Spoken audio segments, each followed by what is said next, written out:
మరీ సబితా ఇంద్రారెడ్డి గారు మా ములుగు మీద పచ్చి అబద్దాలతో అబద్దాలకు అంబాసిడర్ గా మారింది. ఆమె హయాంలో ఏం మానవత్వం చూపించిందో చాలా మందికి తెలుసు. ఆమె మంత్రిగా ఉన్నప్పుడు ఎంతమందిని ఏ రకంగా చేసిందో అందరికీ తెలుసు. ఇవాళ వాస్తవాలు మాట్లాడు, అబద్దాలు మాట్లాడే 33 మంది ఆడ కంటెస్టెంట్స్ లైన్ లో కూర్చున్నారు. ఎవరి కాళ్ళు వాళ్ళు గడుపుకున్నారు.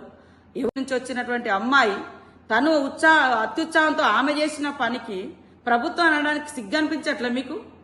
కాబట్టి సవితమ్మ అబద్దాలకు అంబాసిడర్ గా మారకు. తెలంగాణ ప్రభుత్వం ఎవరి కాళ్ళు కడిగడానికి సిద్ధంగా లేదు.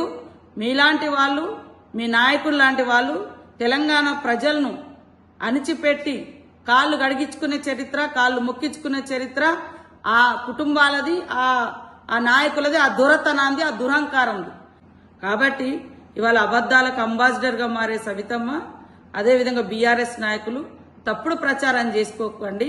తప్పుడు ప్రచారాలతో మీరు ఇవాళ మీ పరువు మీరే తీసుకుంటారు.